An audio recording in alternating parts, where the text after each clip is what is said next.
Perpolitikan dunia lagi memanas, geng. Negara-negara saling berkonflik satu sama lain dengan kepentingan mereka masing-masing. Baru-baru ini, negara favorit kita ya, yang paling seneng kita bahas, paling sering kita bahas dulu-dulunya nih. Nah, biasanya kita react ya, tentang bagaimana kehidupan mereka yang suka ngobok-ngobok makanan gitu ya. Alias mereka mempunyai salah satu ciri khas paling nikmat di dunia, yaitu street food.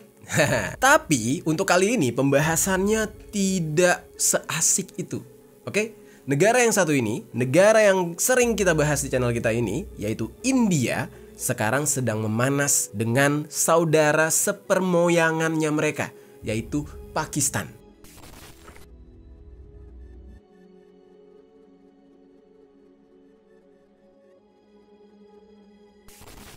Nah, India dan Pakistan sekarang sedang berperang. Kalau kita berbicara mengenai dua negara ini, memang sejak dulu ya, mereka ini bersitegang. Dan kalau yang belum tahu ya, India dan Pakistan ini dulunya adalah satu negara. Namun Pakistan memisahkan diri dan mendirikan negara sendiri yang mengadopsi sistem negara Islam. Dan konfliknya, selain konflik politik, juga berdasarkan pada konflik agama. Jadi, India ini sangat sensitif kalau berbicara mengenai Pakistan. Begitu juga sebaliknya, Pakistan itu sangat sensitif kalau berbicara mengenai India. Nah, belum lama ini geng, terjadi sebuah insiden mengerikan, yaitu ada yang didor di wilayah India, yang mana korbannya lebih daripada 20 orang. Pihak yang mengaku bertanggung jawab atas serangan tersebut adalah sekelompok pemberontak yang menurut pihak India ini adalah bagian dari teroris yang bermarkas di Pakistan. Dan negara tersebut diklaim oleh India ikut mendukung aksi mengerikan itu. Nah, ini diklaim oleh India bahwa teroris itu didukung oleh si Pakistan, didukung oleh negaranya gitu. Jadi buktinya itu belum konkret, tapi India sudah mengklaim hal itu. Karena sudah menuduh bahwa Pakistan adalah dalang di balik semuanya, India pun mulai melakukan aksi balasan dengan memblokir akses Pakistan untuk bisa mendapatkan sumber daya air. Wah, berat nih. Kalau udah sumber daya air yang ditahan, itu maka yang sengsara bukan cuma 20 orang kayak korban yang tadi, tapi bisa satu negara gitu. Terjadilah aksi saling membalas gitu geng, seperti Amerika dengan Cina lah ketika perang tarif kemarin. Yang mana intinya, gara-gara serangan teroris terhadap 20 orang ini, dua negara jadi saling perang terbuka. Nah, nanti gue juga bakal jelasin nih, akses sumber air yang dimaksud itu kayak gimana sih? Kok bisa India memiliki kendali atas akses sumber daya air di Pakistan? Nah, nanti kita bakal bahas, dan ini benar-benar sensitif isunya. Oke, kita bakal bahas sedetail-detailnya. Langsung aja. Hello geng, welcome back to Kamar Jerry.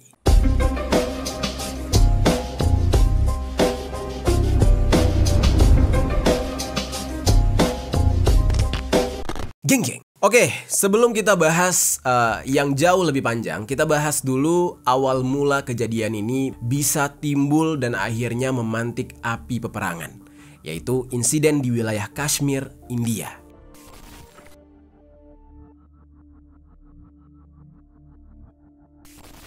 Jadi geng, aksi bersenjata ini terjadi di distrik Anantnag, Kashmir, India. Tepatnya di daerah Pahalgam yang berarti lembah para pengembala, yaitu sebuah tempat wisata yang paling banyak dikunjungi di daerah Kashmir. Lokasinya itu berada di sekitar 50 km dari kota utama Srinagar. Dan pada hari Selasa tanggal 22 April kemarin, Pahalgam ini sedang ramai dikunjungi oleh banyak wisatawan, yang mana mereka di saat itu sedang menikmati fasilitas serta wahana hiburan yang tersedia di sana.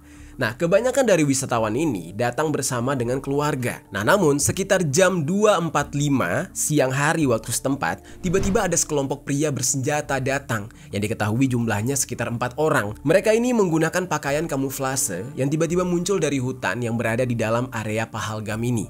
Seketika, para pria yang bersenjata ini langsung melepaskan tembakan dengan membabi buta tanpa arah di padang rumput Baisaran, yaitu area perbukitan yang hanya bisa diakses dengan berjalan kaki atau menaiki kuda. Para wisatawan yang sedang asik menikmati waktu luang mereka sama keluarga yang gak ada salah gitu ya, yang gak ada dosa, tiba-tiba langsung terkejut karena mendengar suara tembakan tersebut yang diletuskan sebanyak beberapa kali. Di saat itu, Ada seorang turis asal India yang sedang main Flying Fox. Pada saat itu dia merekam ketika dia menaiki wahana tersebut. Yang gak dia sangka-sangka adalah dia gak cuma merekam ketika dia sedang main Flying Fox doang, tapi juga dia merekam dengan jelas detik-detik ketika pria bersenjata keluar dari area hutan dan menuju ke arah padang rumput tempat banyaknya wisatawan berada. Nah, tapi videonya itu hanya fokus ke turis itu. Dari rekaman video itu, kalian bisa lihat geng, turis-turis lain yang berada di bawahnya itu berlarian jauh ke area hutan. Nah, mereka tuh menyelamatkan diri masing-masing. Dan kalian juga bisa lihat ada seorang turis yang terekam jatuh ke rumput. Dan mungkin karena ya udah terkena timah panas. Nah, sebenarnya di video itu juga terdengar suara tembakan, tapi ya karena videonya direkam lagi main Flying Fox, jadi suara tembakannya itu nggak begitu kedengeran karena tertutup suara angin. Nah, menurut informasi yang beredar, kelompok tersebut membawa senjata jenis M4 dan juga AK-47. Kemudian ada kesaksian turis yang berhasil selamat bernama Simran Chandani. Nah, dia ini berasal dari Nagpur di negara bagian Maharashtra, India Barat. Dia bilang kalau di saat itu dia lagi sama keluarganya, dia lagi siap-siap buat minum teh dan makan. Ya benar-benar suasana rekreasi gitu. Nah, tiba-tiba aja dia lihat banyak orang yang pergi dari sana dan saling dorong melarikan diri. Cuma di saat itu dia kira nih ya, mungkin ada balon udara yang meledak gitu. Jadi orang-orang panik berlarian. Nah, jadi dia nggak kepikiran sama sekali kalau sudah terjadi serangan mematikan di sana yang dilakukan oleh sekelompok pria bersenjata. Simran ini baru sadar ketika ada turis yang berteriak dengan mengatakan kalau sudah terjadi serangan di sana. Barulah ketika mendengar hal tersebut, Simran akhirnya bergabung dengan turis lainnya untuk sama-sama melarikan diri. Menurut laporan dari berbagai sumber nih geng, sedikitnya ada sekitar 26 orang turis yang menjadi korban dan semuanya adalah laki-laki. Korban yang terluka ada lebih dari 12 orang dan hampir semua dari mereka yang meninggal dunia adalah warga sipil. Sementara satu orangnya adalah prajurit Angkatan Laut India dari negara bagian utara Haryana, yang mana di saat itu dia sedang honeymoon sama istrinya. Di antara warga sipil yang menjadi korban tewas, ada yang merupakan mantan bankir berusia 68 tahun dari Pandurangpuram di negara bagian selatan Andhra Pradesh, yang mana dia sedang mengunjungi Pahalgam bersama dengan istrinya. Lalu ada lagi nih geng, yang merupakan seorang makelar properti dari negara bagian selatan Karnataka. Kemudian ada seorang angkutan dari negara bagian timur Odisha, dan seorang pedagang semen dari Uttar Pradesh di bagian utara, serta seorang warga Teluk yang baru kembali dari negara bagian selatan Kerala. Nah, lalu gak cuma warga India, juga ada seorang pria asal Nepal. Nah, dan satu orang lagi, yaitu seorang pekerja di Pahalgam, namanya itu adalah Syed Adil Hussein Shah. Dia ini adalah operator kuda poni di sana. Nah, yang mana dia di saat itu mencoba melindungi para wisatawan dan merebut senjata dari salah satu penyerang, namun dia malah berakhir didor sampai tewas. Dari informasi yang beredar ya, ternyata sebagian besar korbannya ini adalah penganut agama Hindu. Nah, ada beberapa laporan yang mengatakan kalau para penyerang sempat menanyakan nama dan agama mereka, agama dari para korban, sebelum akhirnya didor. Beberapa turis mengatakan kalau mereka diminta untuk melafalkan ayat suci Al-Quran sebelum akhirnya dihabisi, sehingga para penyerang bisa memisahkan mana yang muslim dan yang mana yang non-muslim. Ada juga yang dipaksa untuk melepas celana mereka untuk memeriksa apakah mereka sudah disunat atau belum. Aneh banget. Dan kalau ternyata mereka belum disunat, maka akan didor dari jarak dekat. Ada seseorang yang menganut agama Hindu, dia ini selamat dari insiden tersebut setelah dia membaca kalma. Sejauh yang gue tahu nih geng ya, kalma ini adalah istilah dalam bahasa Arab yang berarti perkataan atau ucapan. Kalau dalam konteks agama Islam, kalma ini merujuk kepada pernyataan keimanan berupa kalimat-kalimat tauhid yang diucapkan oleh umat muslim sebagai bentuk pengakuan terhadap keesaan Allah dan juga ajaran Islam. Nah, di antara mereka juga ada seorang penganut agama Kristen dari Madhya Pradesh yang dihabisi karena dia tidak bisa membaca kalma. Nah, istri dari korban yang merupakan orang Kristen ini juga memberikan kesaksian kalau para penyerang bertanya mengenai Palestina kepada suaminya yang dihabisi ini. Dan disitulah akhirnya penyerang tahu kalau suaminya adalah orang Kristen. Dan gak cuma menembak para turis ini geng, dikatakan kalau penyerang juga sampai selfie dengan jasad-jasad dari turis yang sudah mereka habisi. Wah, kejam banget ya geng ya. Ini definisi ekstremis nih. Orang-orang yang memiliki paham agama tapi salah gitu, salah jalan. Padahal di dalam agama manapun tidak diajarkan untuk menghabisi nyawa orang lain atau melakukan tindakan kekerasan.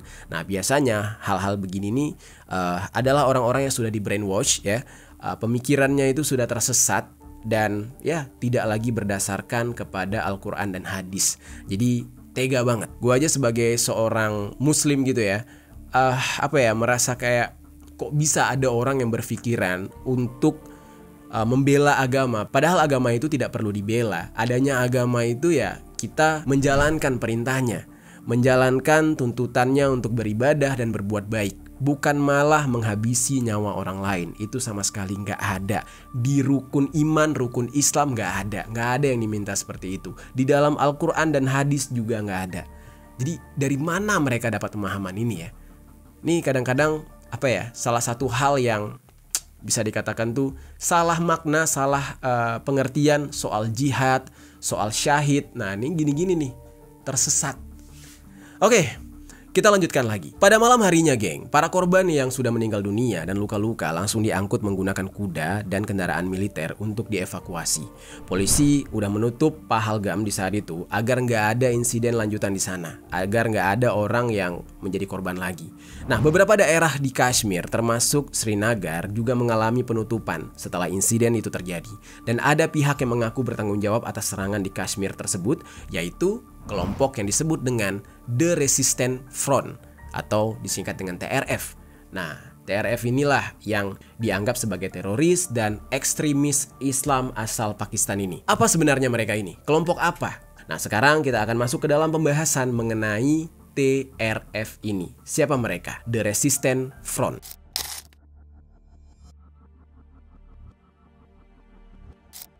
Jadi geng, TRF ini adalah kelompok pemberontak yang berbasis di Kashmir. Sebelum mereka ada, sudah ada kelompok pemberontak tradisional di daerah Kashmir geng, yang sebagian besar menggunakan nama Islam. Nah dulu geng, ketika belum ada TRF, para ketua pemberontak Kashmir ini sejak tahun 2014 sudah bisa membuat citra diri mereka terlihat bukan seperti pemberontak. Nah mereka ini ya berkamuflase gitu. Nah kelompoknya akan mengunggah video di media sosial yang memperlihatkan para pemimpin mereka berjalan santai di perkebunan apel, main kriket, atau bermain sepeda di Srinagar. Mereka ini dikatakan cukup aktif dalam menggunakan sosial media. Jadi untuk personal branding mereka nih, mereka aktif banget. Dan ini berdampak positif geng, karena semakin banyak orang yang mau menjadi bagian dari kelompok pemberontak ini, karena dilihat kehidupannya tuh santai, tidak berat gitu. Nah, salah satu pemimpin yang memakai cara ini adalah Burhan Wani, yang mana dia dieksekusi pada bulan Juli 2016 dan berakhir pada terjadinya pemberontakan hingga menewaskan lebih dari 100 warga sipil ketika mengadakan protes. Nah, lalu akhirnya pemberontak yang ada di Kashmir ini merubah nama mereka menjadi TRF, sudah nggak lagi menggunakan nama-nama yang Islami. Badan Intelijen India percaya kalau nama tersebut ditujukan untuk membuat citra seolah-olah TRF ini adalah sebuah kelompok perlawanan yang berfokus untuk memperjuangkan wilayah Kashmir. Dan gak sebatas hanya dari golongan orang Islam aja, jadi semua agama boleh bergabung gitu. Nah itu citra yang mereka bangun. Pemerintah India sebenarnya percaya kalau TRF ini bukanlah kelompok yang bergerak sendiri, tapi sebagai cabang atau kedok dari kelompok lain yang bernama Lashkar-e-Taiba, yaitu sebuah kelompok bersenjata yang bermarkas di Pakistan. Nah, jadi menurut pemerintah India ini kayak cabangnya gitu, anak kelompoknya. Dan TRF sendiri terbentuk di tahun 2019 setelah pemerintah India menghapus status semi-otonomi khusus dari dua wilayah, yaitu Jammu dan juga Kashmir. Nah, jadi mereka tuh nggak terima karena dihapus tuh status semi-otonomi khusus tadi. Mereka akhirnya memberontak, membentuklah kelompok tadi, TRF. Dan selain itu, pemerintah India juga menurunkan status administrasi wilayah tersebut dari yang semulanya adalah negara bagian menjadi dua wilayah persatuan, yaitu wilayah persatuan Jammu dan juga Kashmir, serta wilayah persatuan Ladakh yang diperintah langsung oleh pemerintah India. Nah mereka nggak terima Dari keputusan tersebutlah terjadi banyak pertentangan, geng. Sebab karena Kashmir yang sudah tidak lagi memiliki otonominya sendiri, itu akan memungkinkan orang-orang non-Kashmir untuk bisa menetap di sana serta berpartisipasi di dalam pemerintahan. Nah, orang Kashmirnya nggak mau. Hal ini bakal mengancam kehidupan mayoritas masyarakat Muslim Kashmir yang ada di sana karena takut akan terpinggirkan oleh agenda nasionalis Hindu di bawah Partai Bharatiya Janata atau BJP, partai yang dipimpin oleh Narendra Modi alias ya pemimpin nomor 1 di India. Nah, sementara pemerintah India mengatakan tujuan dari keputusan untuk menghapus status semi-otonomi khusus di daerah Kashmir ini yaitu untuk membawa perubahan di kedua wilayah agar bisa lebih terintegrasi dengan wilayah India yang lain secara keseluruhan dan membawa manfaat ekonomi serta keamanan. Nah, itu menurut pemimpin India. Mereka mengatakan kayak gitu untuk arah yang lebih baik. Nah, tapi pihak TRF sebagai pejuang dari Kashmir merasa kalau keputusan itu ya justru akan menjadi jalan bagi pemerintah India untuk semakin menekan kebebasan dari warga Muslim yang ada di Kashmir. Dan ada sebuah pesan dari Telegram yang beredar di mana tertulis kalau TRF menentang pemberian izin tinggal kepada orang non-Kashmir dan kalau masih ada yang tinggal di Kashmir maka TRF bakal melakukan kekerasan kepada mereka. Jadi TRF ini udah ancam kayak lo semua yang bukan orang Kashmir, terutama yang non-Muslim, jangan tinggal di daerah Kashmir. Biarkanlah Kashmir ini adalah sisa dari daratan bagi orang-orang Muslim India gitu. Jangan diganggu. Nah, kalau ada yang ganggu, ya mereka nggak segan-segan untuk menghabisi. Dan itulah yang dijanjikan oleh TRF kepada pemerintah India. Terus pada akhirnya ya, serangan di tanggal 22 April bukanlah aksi pertama yang sebenarnya dilakukan oleh TRF. Di tahun 2020, itu TRF sudah mulai melakukan serangan-serangan kecil, yang mana diantaranya melakukan eksekusi yang ditargetkan kepada beberapa orang. Nah, para anggotanya terdiri dari para pejuang dari gabungan kelompok kecil yang sudah memisahkan diri dari kelompok utama mereka. Nah, ini gue kasih contoh nih ya, geng. Misalkan nih, ada kelompok Al-Qaeda, punya beberapa kelompok kecil yang terafiliasi dengan mereka. Nah, salah satu dari kelompok kecil ini akhirnya keluar dari afiliasi Al-Qaeda nih. Nah, kurang lebih kayak gitu. Jadi mereka tuh bergerak secara independen, tapi masih dengan pemahaman dan tujuan yang sama. Nah, mereka-mereka yang membelot ini akhirnya gabung ke TRF. Nah, sejak saat itu, Badan Keamanan India sudah menangkap beberapa kelompok pejuang TRF ini. Tapi kelompok tersebut masih bisa bertahan dan malah semakin berkembang. Anggotanya malah semakin banyak, skill mereka menembak juga makin gila. Dan TRF di bawah kepemimpinan Muhammad Abbas Sheikh itu salah satu pejuang Kashmir tertua ya di sana. Nah, mereka ini memfokuskan serangan ke daerah Srinagar. Nah, namun setelah Muhammad Abbas Sheikh ini dieksekusi pada tahun 2021 dan dilanjutkan dengan aksi eksekusi pemberontak bersenjata lain, TRF akhirnya ketakutan. Mereka mundur ke area hutan yang lebih tinggi di pegunungan. Karena ya itu tadi, beberapa dari orang-orang penting mereka udah dieksekusi. Berdasarkan catatan dari pemerintah India, pada tahun 2022, mayoritas pejuang bersenjata yang tewas di dalam baku tembak di Kashmir itu berafiliasi dengan TRF. Semuanya ada hubungannya sama TRF. Dan anggota TRF di saat itu semakin banyak. Mereka bahkan sudah rata-rata menggunakan senjata ringan seperti pistol dan ya pokoknya senjata-senjata kecil yang bisa praktis untuk mengeksekusi. Pada bulan Januari tahun 2023, pemerintah India itu udah menyatakan TRF ini adalah organisasi teroris dengan alasan perekrutan pemberontak dan penyelundupan senjata dari Pakistan ke Kashmir. Ya, kalau kalian nonton di YouTube tuh banyak ya, orang Pakistan itu jago bikin senjata tiruan, geng. Yang mana itu 100% mirip. Perbedaannya di mana? Perbedaannya cuma di bahan. Semua bentuk cara kinerjanya juga sama.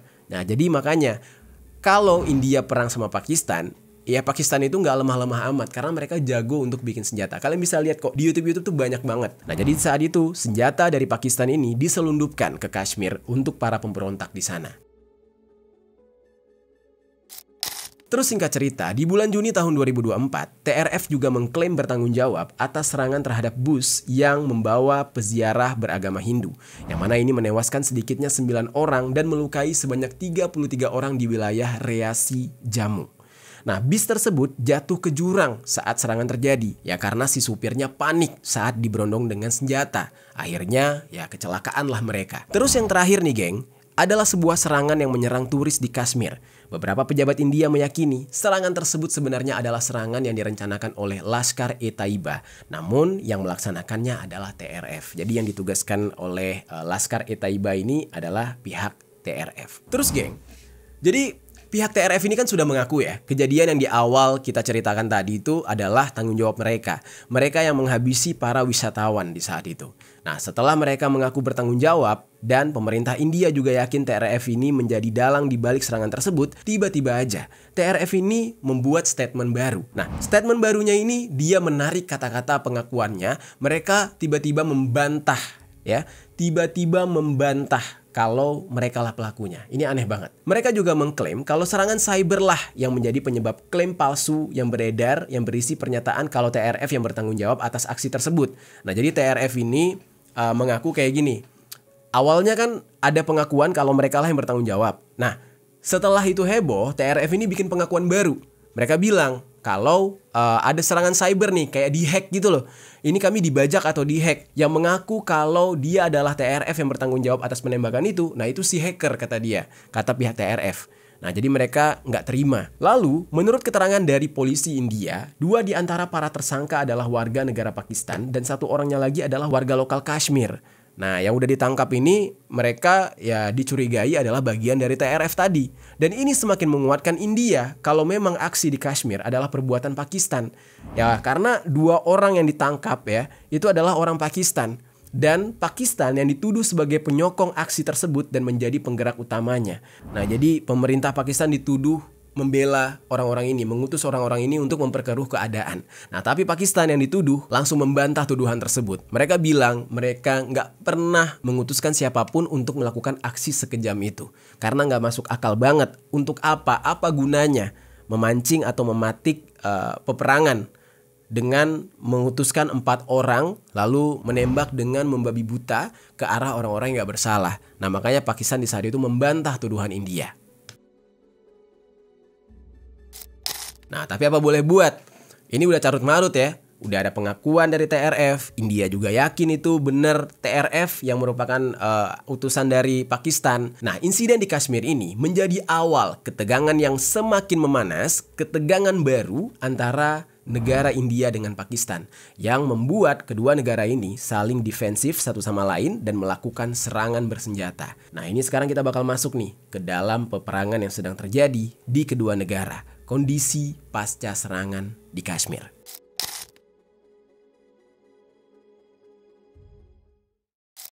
Oke, India dan Pakistan, 2 negara yang awalnya satu sekarang terpecah dan saling berkonflik. Nah, khususnya di Kashmir sendiri, wilayah ini terbagi menjadi 2 geng. Yang satu dikuasai India dan satunya lagi dikuasai oleh Pakistan. Nah, hal ini sudah terjadi sejak kemerdekaan Pakistan pada tahun 1947. Tapi geng, kedua negara tersebut sama-sama mengklaim wilayah Kashmir secara penuh. Nah, hal inilah yang menyebabkan ketegangan yang berkepanjangan hingga berubah menjadi kekerasan selama bertahun-tahun. Menurut informasi yang gue kutip dari Al Jazeera yang diambil dari kesaksian pasukan militer India, di hari Jumat tanggal 25 April 2025 kemarin, Pakistan itu memulai penembakan di wilayah perbatasan atau yang dikenal dengan garis kontrol, yang di dalam bahasa Inggris disebut dengan Line of Control atau LOC. Nah, pejabat pemerintahan di Kashmir yang dikelola oleh Pakistan juga mengkonfirmasi kalau di hari Jumat ada pasukan yang saling melakukan penembakan. Cuma nggak dijelaskan siapa yang memulai duluan, India apakah Pakistan. Nah, penembakan itu cuma terjadi antar pasukan militer aja geng, nggak menargetkan warga sipil. Tapi nggak diketahui secara pasti lokasi yang titik sebenarnya itu di mana. Dari perbatasan di mana, baku tembaknya ya di mana awalnya itu nggak ada penjelasannya. Pihak dari Pakistan yang terus disalahkan atas kejadian ini. Mereka akhirnya membela diri dengan mengatakan tuduhan terhadap Pakistan itu nggak akan menyelesaikan pendudukan India di wilayah Kashmir. Dan Pakistan nggak mungkin menyusupkan beberapa kelompok bersenjata di wilayah Kashmir. Komite Keamanan Nasional Pakistan juga bilang nggak ada penyelidikan yang kredibel atau bukti yang bisa memverifikasi bahwa Pakistan memang terbukti terlibat atas penembakan di Kashmir. Beberapa hari setelah insiden itu, dikerahkanlah banyak personil ke Pahalgam untuk meningkatkan keamanan di sana. Badan keamanan juga memfilter media-media yang mau meliput di sana supaya nggak terjadi fitnah lah gitu. Ratusan orang ditahan dan diinterogasi mengenai serangan tersebut. Dan disebutkan ada sekitar 1.500 orang yang ditahan di Kashmir. Warga sekitar yang tinggal di dekat Pahalgam merasa sangat khawatir kalau mereka akan terjebak di dalam baku tembak lanjutan. Nah, di saat itu, ada yang namanya Shafqat Ali Khan, selaku juru bicara Kementerian Luar Negeri Pakistan. Beliau menyatakan kalau Pakistan siap untuk melakukan pembalasan kalau India melanggar hak-haknya. Jadi, semisalkan India melakukan serangan, maka Pakistan gak akan segan-segan untuk ngebalas. Jadi gak ada takut-takutnya nih negara. Walaupun mereka negara yang jauh lebih muda atau jauh lebih baru dibandingkan India. Kan mereka itu hanya negara pecahan gitu ya. Dan hal tersebut ternyata benar terjadi sebab pemerintah India akhirnya menutup perbatasan Attariwagah yang menjadi penghubung antara kedua negara serta membatalkan layanan visa bagi warga negara Pakistan. Hal ini ditanggapi oleh Pakistan dengan ikut menangguhkan semua visa yang dikeluarkan negara tersebut untuk warga negara India. Di saat itu Pakistan juga mengurangi jumlah diplomat di Komisi Tinggi India yang ada di Islamabad menjadi 30 orang dan meminta penasehat pertahanan, angkatan laut dan udara India untuk meninggalkan Pakistan sebelum tanggal 30 April. Kalau enggak, dihabisin. Tuh, Pakistan langsung ngingatin kayak gitu. Nah, India juga kabarnya menangguhkan perjanjian air sungai Indus atau Indus Water Treaty yang sudah berlangsung sejak tahun 1960. Nah, ini yang paling mengerikan sebenarnya. Karena kalau air sungai Indus ini di-stop sama India ke Pakistan, habislah Pakistan. Sawah-sawah mereka nggak ada pengairan. Mereka bakal kekurangan air, bakal kekeringan. Karena hulu sungai Indus ini itu dikuasai oleh India. Dan Pakistan nggak akan kebagian kalau ini sampai ditutup. Nah, tujuan dari perjanjian soal air sungai Indus ini dari awal ya, itu untuk mengatur pembagian air dari sungai Indus dan anak-anak sungai lainnya yang menjadi sumber air penting bagi kedua negara. Ya, penting bagi kedua negara tapi kuasanya atau kontrolnya itu ada di India. Nah, bayangin geng, kalau India menangguhkan perjanjian itu, maka India bisa memblokade jalur sungai dan membuat Pakistan benar-benar kekeringan. Tentunya ancaman ini membuat warga Pakistan jadi ketar-ketir karena masyarakat Pakistan sangat bergantung terhadap pasokan air dari sungai itu. Kalau akses sungainya diblokir oleh India, maka mereka nggak bisa memenuhi kebutuhan hidup mereka sehari-hari seperti minum, mandi, mencuci, dan juga yang udah pasti ya untuk mengairi sawah-sawah mereka. Makanya sempat terjadi aksi protes yang dilakukan oleh warga Pakistan dari berbagai kalangan, apalagi bagi mereka yang sangat terdampak seperti petani. Mereka meminta pemerintah mereka udahlah damai aja sama India. Kacau nanti kalau misalkan sampai ditahan tuh sungai Indus, lapar nanti.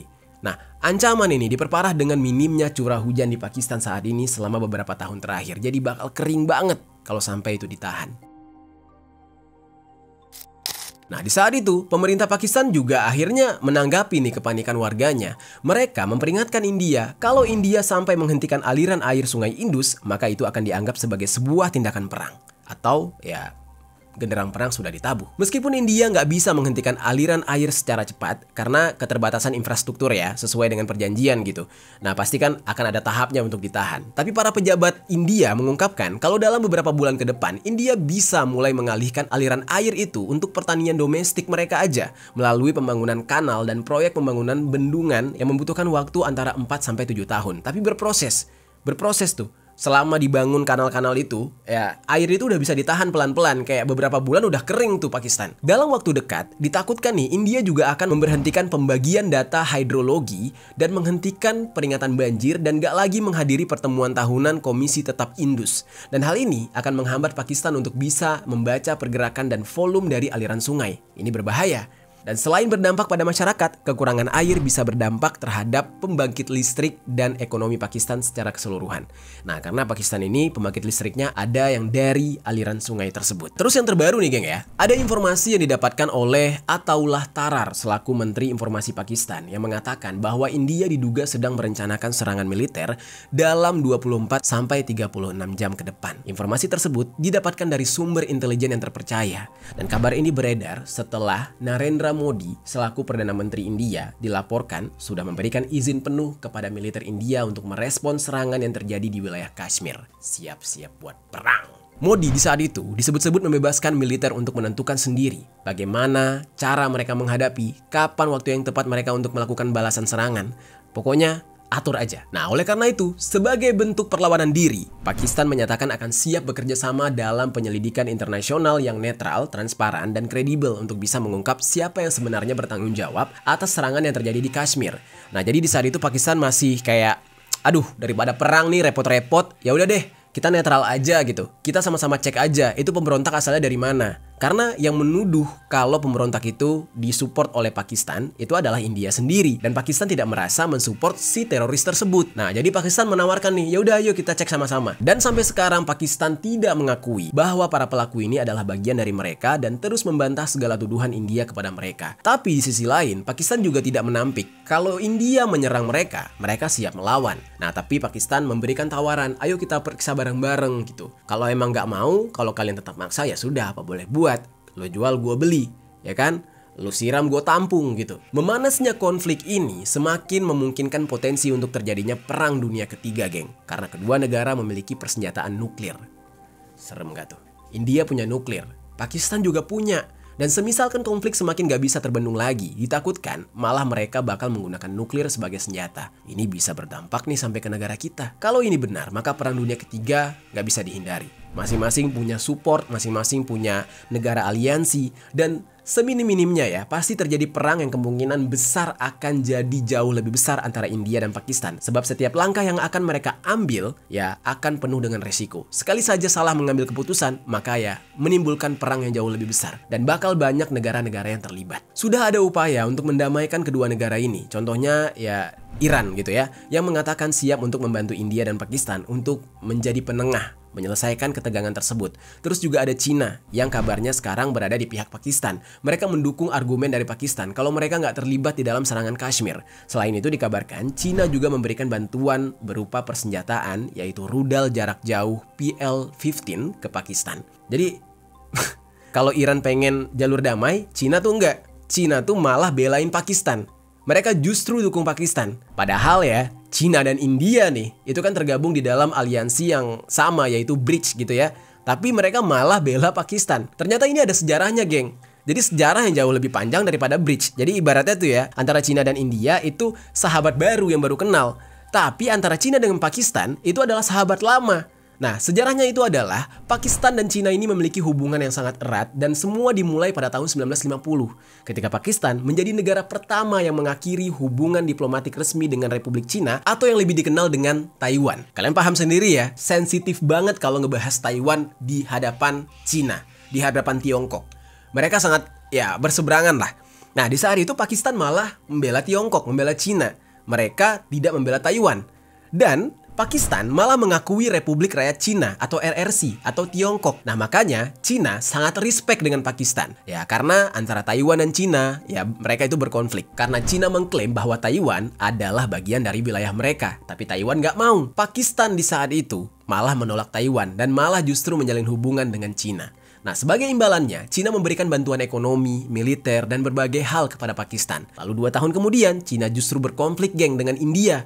Karena sengketa di perbatasan kedua negara. Nah, makin-makin nih Cina cinta sama Pakistan. Karena Cina udah punya alasan nih untuk membela Pakistan. Ada 2 hal. Yang pertama, Pakistan dulunya membela Cina ketika Cina berseberangan dengan Taiwan. Terus ditambah lagi Cina dan India memang ada konflik perbatasan. Ya udah, full support, full love lah pokoknya. Love-nya full gitu buat Pakistan. Nah, permasalahan India dengan Cina adalah India ini mengklaim dataran tinggi Aksai Chin yang dikuasai oleh Cina di bagian barat perbatasan mereka itu adalah punya India. Sementara Cina juga mengklaim sebuah tempat ya bahwa itu adalah hak mereka, yaitu daerah yang bernama Arunachal Pradesh. Dari namanya aja udah nama India, tapi Cina mengklaim tempat tersebut. Nah, sebaliknya juga India mengklaim salah satu daerah yang dikuasai Cina sebagai tempat mereka. Itu geng alasannya. Jadi walaupun India dan Cina sama-sama tergabung di dalam BRICS, tapi Cina pastinya lebih memilih Pakistan karena mereka lah yang membela Cina ketika membutuhkan dukungan untuk pengakuan Cina atas Taiwan. Makanya ketika terjadi konflik, Cina benar-benar berpihak sepenuhnya kepada Pakistan. Nah, jadi di dalam kasus ini bakal mengerikan banget ya. Tunggu aja, kalau misalkan nggak damai, hancur geng. Kalian lihat aja, di balik Pakistan ada Cina, di balik India ada siapa nanti? Gue yakin sih Israel ya, karena India tuh ngebela Israel banget. Nah, ini bahaya banget kalau sampai perang. Negara kita bisa terdampak. Nah itu dia geng, pembahasan kita kali ini mengenai insiden penembakan yang terjadi di Kashmir dan menciptakan konflik yang sangat besar antara India dan Pakistan. Menurut kalian, kira-kira apakah konflik kedua negara ini bisa berpotensi terjadinya perang dunia ketiga atau ya bisa damai? Coba deh tuliskan opini kalian di kolom komentar.